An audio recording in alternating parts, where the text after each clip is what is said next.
میں ایک پاکستانی جاسوس 70 کی دہائی میں اپنے مشن کو مکمل کرنے کے لیے بھارت پہنچ چکا ہوں۔ کہانی کو مزید سننے کے لیے ہمارے چینل کو سبسکرائب کیجیے، بیل آئیکن پر کلک کیجیے تاکہ ہماری آنے والی تمام ویڈیوز آپ کو مسلسل ملتی رہیں۔ اب چلتے ہیں کہانی کی طرف۔ میں نے فائلوں کا سرسری جائزہ لیا تو معلوم ہوا کہ یہ تو ہمارے لیے بیش قیمت معلوم ہو سکتی تھی۔ ایک فائل میں 71 کی جنگ کے بعد تربیت کے لیے آنے والی تمام رجمنٹوں کے نمبر، افسران اور جوانوں کی تعداد، کن ٹینکوں پر ٹریننگ دی گئی اور پھر واپس کہاں گئی، وہ سب تفصیلات درج تھیں۔ دوسری فائل خاصی موٹی تھی اور اس میں ہر رجمنٹ کے جوانوں کے نام، رینک، نمبر اور میڈیکل سہولتیں جو دی گئی تھیں وہ درج تھیں۔ اسی طرح افسران کی فہرست، رینک اور دیگر تفصیلات درج تھیں۔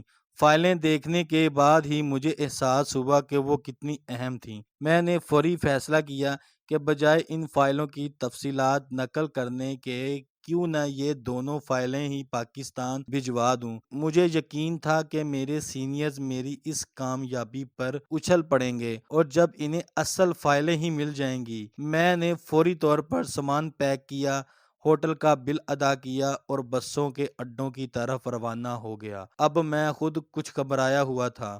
خدا نہ خواستہ کامیابی کا یہ کھیل کہیں بگڑ نہ جائے۔ یہ تو مجھے یقین تھا کہ اشوک صبح مجھے ہوٹل میں موجود نہ پا کر میرے متعلق خاصا کچھ نہ کچھ سمجھ ضرور جائے گا، لیکن چونکہ وہ خود اس میں ملوث تھا اسی لیے کسی کو بھی میرے بارے میں نہ بتائے گا۔ ADOS اور کیمپ کمانڈنٹ میرے متعلق کسی طرح کے بھی شک شبہ کا شکار نہیں ہو سکیں گے۔ احتیاطاً میں نے ہوٹل میں چلتے چلتے ریسیپشن والے آدمی کو بتایا کہ ایمرجنسی کی وجہ سے فوری طور پر بمبئی جا رہا ہوں، اگر کوئی میرے متعلق پوچھے تو یہی بتا دینا۔ بسوں کے اڈوں پر معلوم ہوا کہ ایک بس اڈے سے ابھی نکلی ہے اور نہر کے پل کے پاس سواریاں لینے کے لیے کھڑی ہوگی۔ اڈے سے ہی میں نے 2 سائیکل رکشے لیے، ایک پر سامان اور دوسرے پر خود بیٹھ کر انہیں پوری رفتار سے نہر کے پل کی طرف چلنے کو کہا۔ میں نے انہیں کہا کہ دونوں کو 50-50 روپے دوں گا اگر وہ بس کی روانگی سے پہلے مجھے نہر پر پہنچا دے۔ 50 روپے کے لالچ میں انہوں نے سائیکل رکشوں کو موٹر سائیکل رکشہ بنا دیا۔ نہر کے پل پر بس ابھی کھڑی تھی۔ میں نے ٹکٹ لیا اور سیٹ پر بیٹھ کر یہ دعائیں کرنے لگا کہ کسی انہونی سے پہلے محفوظ مقام تک پہنچ جاؤں۔ بس ٹوٹی پھوٹی سڑکوں پر ہچکولے کھاتی ہوئی اور قریباً 5 گھنٹے کے سفر کے بعد اورنگ آباد پہنچی۔ دلی جانے والی گاڑی کی آمد میں قریب 1 گھنٹہ ابھی باقی تھا۔ میں نے جان بوجھ کر متھرا کا ٹکٹ لیا اور گاڑی کے انتظار میں ایک خالی اور اندھیری جگہ پر بیٹھ گیا۔ گاڑی صحیح وقت پر آ گئی اور میں نے ایک خالی سیٹ پر قبضہ جما لیا۔ اس وقت میں بالکل اور خالی الذہن تھا، بس ایک ہی دھن دل و دماغ کا احاطہ کیے ہوئے تھی کہ یہ فائلیں جلد از جلد پاکستان پہنچ جائیں۔ ایک بات یہاں تحریر کرنا ضروری سمجھتا ہوں، میرا محکمہ دشمن ملک میں انتہائی گہرائی بلکہ آخری کونے تک جا کر کام کرتا ہے، جبکہ بارڈر پر تعینات ڈویژن کے FIU بارڈر کے دوسری طرف دشمن کے متعلق معلومات حاصل کرنے کی کوشش کرتے ہیں۔ ان فائلوں کے ذریعے جہاں تک دشمن کے آرمرڈ ڈویژن اور انڈیپینڈنٹ بریگیڈز 10 کا تعلق ہے، ان کی رجمنٹوں کی ٹریننگ، کن نئے ٹینکوں کی اور کن رجمنٹوں کو سپلائی کے متعلق 71 کی جنگ کے بعد ہر بات روزے روشن کی طرح عیاں ہو گئی تھی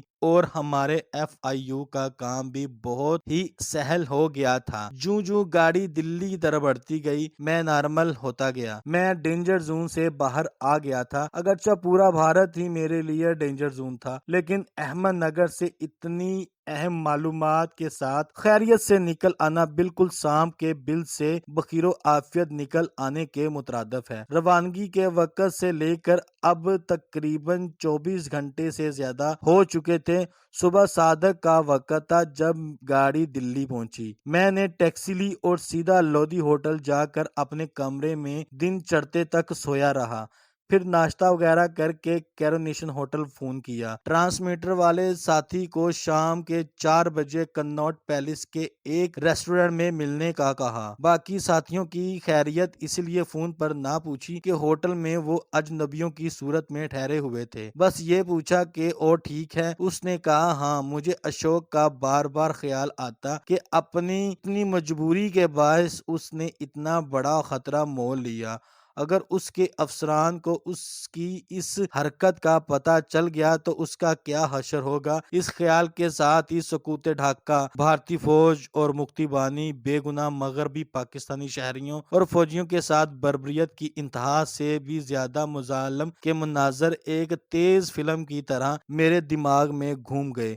وہ لاکھوں زخم جو ہمارے دلوں اور روحوں پر لگ چکے تھے، ان میں سے صرف ایک پر ہی میں نے مرہم رکھی تھی، اور ساتھ ہی مجھے یہ مقولہ بھی یاد آ گیا کہ جنگ اور محبت میں ہر کام جائز ہوتا ہے۔ ہماری ایجنسی کا ایک مقولہ تھا کہ ہم زمانہ امن میں جنگ کرتے ہیں اور جنگ کے دوران اپنی کی ہوئی جنگ کے نتائج دیکھتے ہیں، اور میں تو اس وقت حالت جنگ میں تھا۔ شام کو جب میں ریسٹورنٹ پہنچا تو ٹرانسمیٹر والا ساتھی پہلے سے ہی موجود تھا۔ میں نے مختصر اسے بتایا کہ میں مشن میں کامیاب لوٹا ہوں۔ میں نے باقی ساتھیوں کے متعلق پوچھا تو اس نے کہا کہ آپ کی غیر موجودگی میں ہم نے کئی مفید معلومات اکٹھی کی ہیں، جن کے متعلق ہم سب آپ کو اپنی کارکردگی بتانا چاہتے ہیں۔ میں نے اسے کہا کہ باقی تینوں اور تم اگلے روز ٹھیک اسی وقت اسی ریسٹورنٹ میں آ جانا۔ اس وقت تو سب سے ضروری اور اہم کام یہ ہے کہ ٹرانسمیٹر پر پیغام بھیجنا ہے۔ کیا تم نے اپنے ہوٹل سے ٹرانسمیٹر پر آزمائشی رابطے کی کوشش کی ہے؟ اس نے اسبات میں جواب دیا تو میں نے اسے کہا کہ ابھی ہوٹل چلو اور پیغام لکھ کر دیتا ہوں، اسے میرے سامنے ٹرانسمٹ کرو۔ ہم دونوں اکٹھے کیرونیشن ہوٹل پہنچے۔ باقی ساتھیوں کو پتہ بھی نہیں چلا اور ہم ٹرانسمیٹر والے کمرے میں داخل ہو گئے۔ کمرہ احتیاط سے بند کیا۔ یہ کمرہ ہوٹل میں دوسری منزل کونے میں تھا۔ ہم نے کھڑکیاں کھول دیں۔ میرے ساتھی نے ٹرانسمیٹر نکالا اور کمرے کی بجلی سے اسے چالو کرنے لگا۔ میں نے پیغام لکھا، اشد ضروری، علاوہ ڈاک کے 2 انتہائی اہم فائلیں بھیجنا ہے، ایک کی بجائے 2 کوریئر بھیجیں۔ مجھ سے پہلے والا کوریئر ہی ملے جبکہ دوسرا اس کی نگرانی کرے۔ جب یہ کام بھیج دیا گیا جب یہ پیغام بھیج دیا گیا اور جواب پیغام موصول ہوا بھی مل گیا تو مجھے تسلی ہوئی۔ اس دور میں ایک نہیں دسیوں ٹرانسمیٹر خفیہ پیغامات پاکستان بھیجتے تھے۔ ہر ایک کے لیے مختلف کوڈ تھا اور جواب بھی پہلے خفیہ کوڈ جو ہر ٹرانسمیٹر کے لیے مختلف تھا بتا کر دیا جاتا تھا۔ شاید پہلے بھی کہیں تحریر کر چکا ہوں کہ انتہائی ضرورت اور ایمرجنسی کے لیے ہی ٹرانسمیٹر استعمال کرنے کی اجازت تھی، اور بہت ہی تھوڑے وقت کے لیے۔ بھارتی ایجنسیوں کو بھی علم تھا کہ پاکستان سے بھارت پیغامات ٹرانسمٹ ہوتے ہیں، انہیں شاید ہماری 1-2 فریکوینسیز تک رسائی ہو چکی تھی، اسی لیے ٹرانسمیٹر کے استعمال میں انتہائی احتیاط برتنی لازمی تھی۔ بھارت کے پاس ایسے آلات بھی تھے جن سے ٹرانسمیٹر کے محل وقوع کا پتہ چلایا جا سکتا تھا۔ پیغام بھیجنے کے بعد اسی ریسٹورنٹ میں آ گیا۔ ٹرانسمیٹر والے ساتھی کو کہا کہ آدھے گھنٹے میں وہ باقی تینوں کو بھی وہیں پہنچنے کا کہہ دیں۔ اس نے مجھے بتایا کہ ہم چاروں ہوٹل میں مختلف کاروباری لوگوں کی حیثیت سے ٹھہرے ہوئے ہیں اور ڈائننگ ہال میں ایک دوسرے سے متعارف ہو چکے ہیں، اور یہ تعارف کچھ دوستانہ رنگ میں بدل کر ہم اکثر نہ صرف لابی اور ریسٹورنٹ میں ملتے ہیں بلکہ چند منٹ کا وقفہ دے کر باہر اکٹھے ہی جاتے ہیں۔ آدھا پون گھنٹے میں ہم پانچوں کناٹ پیلس کے ایک ریسٹورنٹ میں اکٹھے ہوئے۔ سب سے پہلے تو میں نے انہیں مختصر بتایا کہ میں اپنے مشن میں کامیابی حاصل کر کے لوٹا ہوں۔ پھر میں نے ٹرانسمیٹر والے ساتھی سے گروپ لیڈر کا چارج واپس لیا اور انہیں کہا کہ میری غیر موجودگی میں اپنی کارکردگی مجھے بتائیں۔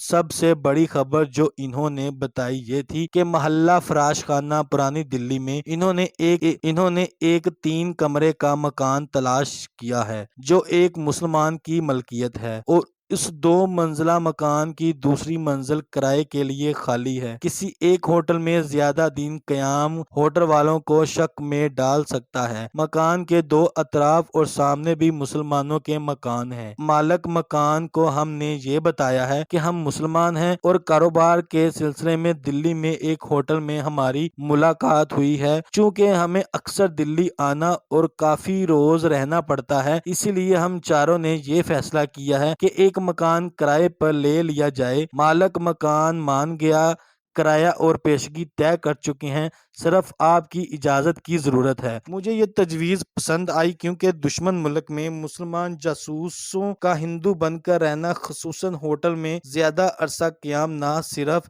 انہیں مشکوک بنا دیتا ہے بلکہ ایک مسلمان کے طور پر ہندوؤں کے روپ میں رہنے سے احتیاط کے باوجود اس سے غیر ارادی ایسی غلطی ہونے کا امکان ہے جس سے اس کی اصلیت ظاہر ہو سکتی ہے۔ ہم اس قسم کا کوئی رسک لینے کو تیار نہ تھے۔ میں نے انہیں مکان کرائے پر لینے کی اجازت دے دی۔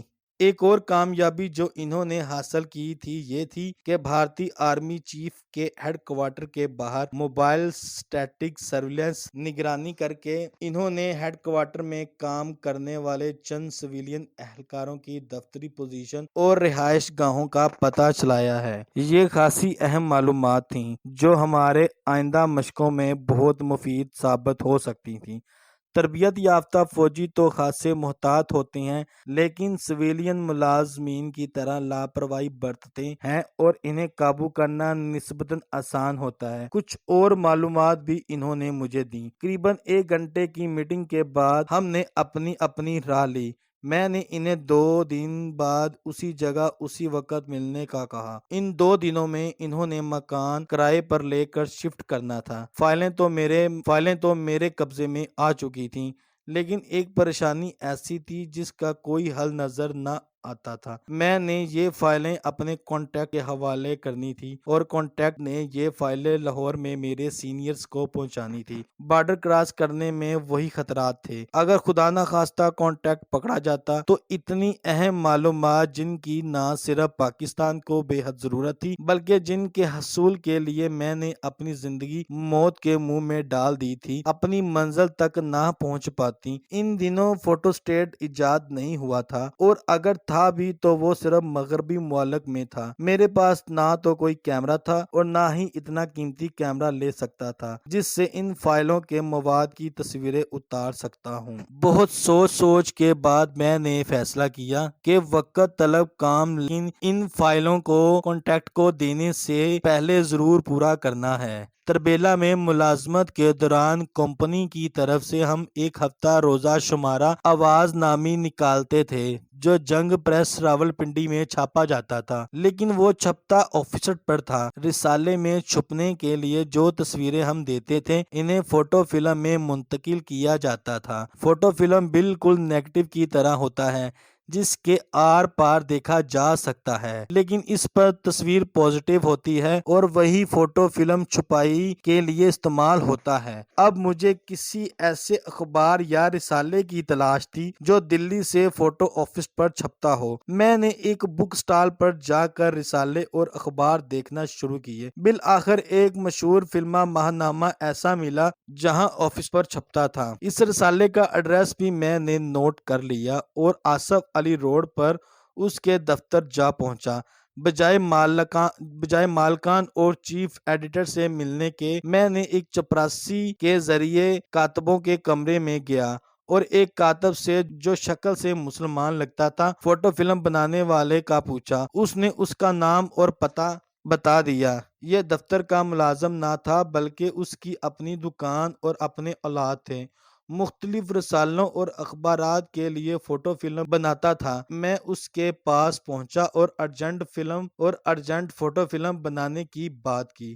میری دونوں فائلوں میں 200 سے زیادہ صفحات تھے۔ میں نے اسے سائز بتایا۔ اس نے کہا کہ بجائے فل سائز کے آپ پوسٹ کارڈ سائز میں بنوا لیں تو لاگت بھی کم آئے گی اور وقت بھی نسبتاً کم صرف ہوگا۔ میں نے اسے اس رقم سے زیادہ دینے کا وعدہ کیا لیکن 2 شرائط کے ساتھ: زیادہ سے زیادہ 48 گھنٹے میں تمام کام ختم کرنا ہوگا اور فوٹو فلم بنانے کے دوران میں موجود رہوں گا۔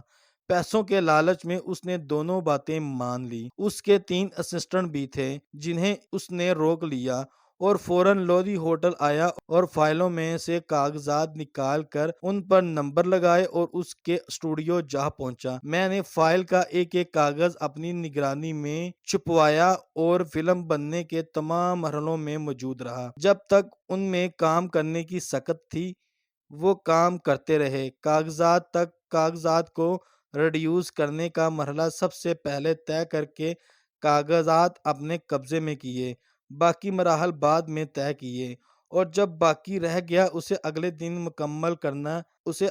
مکمل کیا۔ نہ انہوں نے مجھ سے پوچھا کہ کاغذات کس قسم کے ہیں اور میں اتنی تعداد میں فوٹو فلم کیوں بنوا رہا ہوں، اور نہ ہی میں نے انہیں کچھ بتایا۔ یہ سارا کام محض روپے کی چمک میں ہوا۔